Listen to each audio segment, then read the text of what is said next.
Welcome to the bird media. నేను మీ పవన్ కృష్ణమూర్తి. 2025 అయిపోయింది, 26లోకి enter అయిపోతున్నాం. అయితే ఆంధ్రప్రదేశ్కి సంబంధించి ముఖ్యమైనటువంటి వివాదాలు ఏంటి, వాటి పరిష్కారాలు ఏంటి అంటూ సోషల్ మీడియాలో ఒక చర్చ జరుగుతోంది. దానికి సంబంధించి ముఖ్యంగా వచ్చినటువంటి వివాదాలు, వాటికి సంబంధించినటువంటి వివరణలు ఏంటి అనేది మనం చూడగలిగితే, అతిపెద్ద రాజకీయ వివాదాలని కొంతమంది పోల్స్ నడిపిస్తున్నారండి. అంటే మన అభిప్రాయం తెలుసుకోవడానికి. సో దాన్ని ఒకసారి తీసుకుంటే, ముందుగా టీటీడీలో కుంభకోణాలు, మెడికల్ కాలేజీల పీపీపీ విధానం, జిల్లాల పునర్వ్యవస్థీకరణ, తెలంగాణతో నీటి వివాదాలు. ఈ 4 ఉన్నాయా 2025 సంవత్సరంలో? కేవలం ఈ 4 ఇంకా వేరే వివాదాలు అంటూ ఏం లేవా? చాలా ఉన్నాయి వివాదాలు. బట్ ఈ 4 అతిపెద్ద రాజకీయ వివాదాల కింద మనకు కనిపిస్తున్నాయా? సరే, లెట్స్ బ్రేక్ ఇట్ అవుట్. టీటీడీలో కుంభకోణాలు, ఎస్, ఇది రాజకీయ వివాదం కాదు.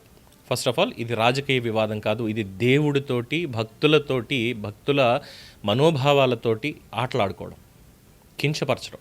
ఎవరు చేస్తున్నారు కాదు, చేశారు ఆల్రెడీ. దాని మీద పోరాటం సాగుతోంది, విచారణ కూడా సాగుతోంది.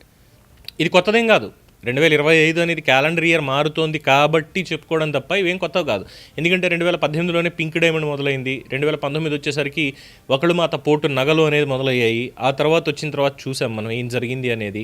ముందుగా అన్యమతస్తులు పనిచేస్తున్నటువంటి వాళ్ళకి సంబంధించి, అలాగే సుబ్బారెడ్డి నియామకం కావచ్చు, భూమన కరుణాకర్ రెడ్డి నియామకం కావచ్చు, జవహర్ రెడ్డి నియామకం కావచ్చు, అధర్మారెడ్డి నియామకం కావచ్చు, వీళ్ళందరూ కలిసి చేసినటువంటి పనులు, పరకామణిలో చోరీ, స్వామివారి లడ్డూ ప్రసాదం కల్తీ చేయడం, ఇది నెయ్యితో తయారు చేయకుండా నెయ్యిలా భ్రమింపజేసేలాగా, అందులో పామాయిల్ ఉందా, ఇంకోటి ఉందా, ఏమేం గెలిపించారో తెలియదు అందులో. ఎస్, ఇన్ఫ్యాక్ట్ ఇంకా చెప్పాలి అంటే జంతువుల కొవ్వు పదార్థాలు కూడా కలిసాయి అన్నటువంటిది, అంటే ఆ పార్టికల్స్ దాంట్లో ఉన్నాయి, ట్రేసెస్ ఉన్నాయి అనేది వచ్చినటువంటి రిపోర్ట్ సారాంశం.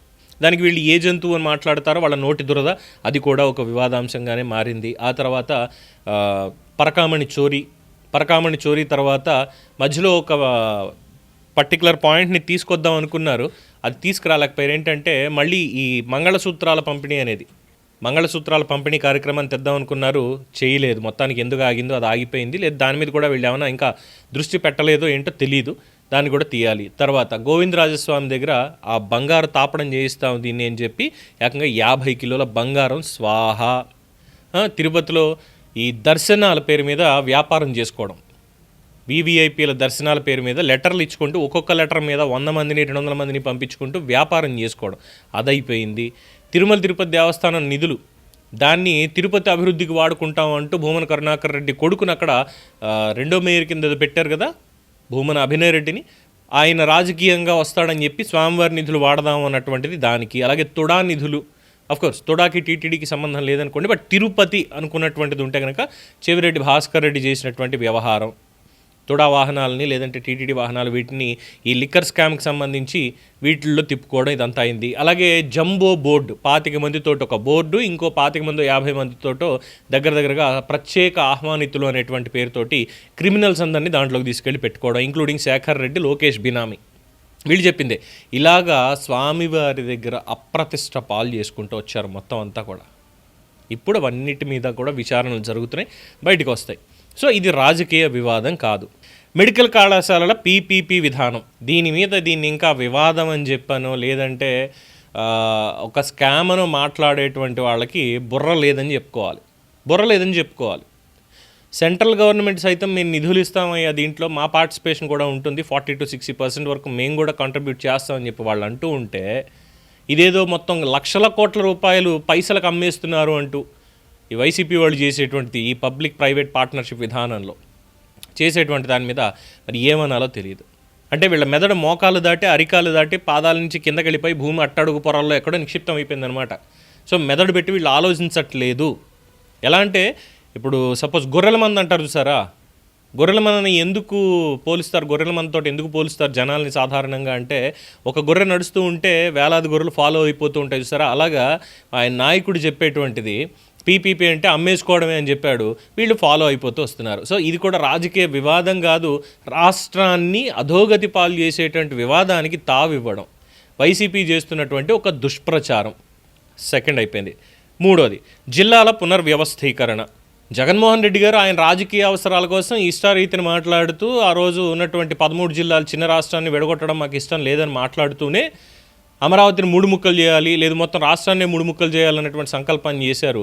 ఆ లెక్కలోనే 26 జిల్లాలు తీసుకొచ్చారు.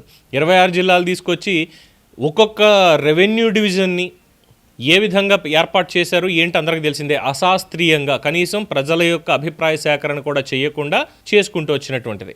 సో దాన్ని ఇప్పుడు వచ్చి ఈ ప్రభుత్వం 28 జిల్లాల కింద ప్రకటించి రెవెన్యూ డివిజన్లను పెంచి అందరికీ కూడా ఆమోదయోగ్యంగా ఉండేలాగా, ఎక్సెప్ట్ రాయచోటి ప్రత్యేక జిల్లా ఉండాలని లేదంటే ఇంకోలా ఉండాలనేది పెట్టుకున్నారు. కానీ రాయచోటికి మదనపల్లికి కంపేర్ చేసుకుంటే మదనపల్లి నెంబర్ 1లో ఉంటుంది, అందులో ఎటువంటి అభ్యంతరం లేదు.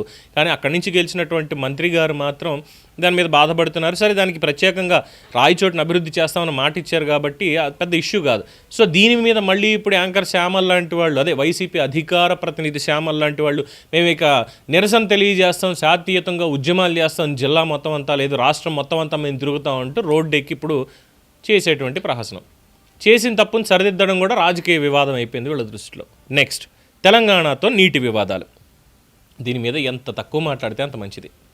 తెలంగాణ కాళేశ్వరం కట్టుకున్న, తెలంగాణ ఇంకో ప్రాజెక్ట్ కట్టుకున్న, వాళ్ళ డ్యాములకో వాళ్ళ ప్రాజెక్టులకో చిల్లులు పెట్టి లేదంటే అర్ధరాత్రి పైపులు వేసి దొంగతనంగా ఆంధ్రప్రదేశ్ ఏమి నీళ్లు తెచ్చుకోవట్లేదు. ఏదైతే సముద్రంలోకి వెళ్ళిపోతున్నాయో 2000, 3000 టీఎంసీల నీళ్లు, వాటిలో ఓ 300-400 టీఎంసీలు ఒడిసి పట్టుకుని దాహార్తిని తీర్చుకునేటువంటి ప్రయత్నానికి ఆంధ్రప్రదేశ్ శ్రీకారం చుడుతుంది. అది కూడా ఎక్కడ? మన ఇంట్లో. వాళ్ళందరూ వాడుకోగా మహారాష్ట్రలో ఎక్కడో నాసిక్లో పుట్టినటువంటి గోదావరి అలా పారుతూ తెలంగాణ మీదుగా ఆంధ్రప్రదేశ్లోకి వచ్చి ఆంధ్రప్రదేశ్లో మన అంతర్వేది దగ్గర సముద్రంలో కలిసిపోయేది. సో కింద లీస్ట్లో మనం ఉంటే వెళ్ళిపోయే వరద నీటిని తీసుకుంటానరా ముర్రో, మీ నీళ్ళలో మేమేం బొక్క పెట్టట్లేదు అని చెప్తున్నా కూడా తెలంగాణ వాళ్ళు ఏదైతే మాట్లాడుతున్నారో మరి దాన్ని నేను ఏమనాలి? వాళ్ళ నీటిని దొంగతనంగా తీసుకెళ్తున్నామని మాట్లాడుతున్నారు. కాళేశ్వరానికి ఆంధ్రప్రదేశ్ని పర్మిషన్ అడిగారా? మిమ్మల్ని ఎవడరా అడిగేది అన్నారు.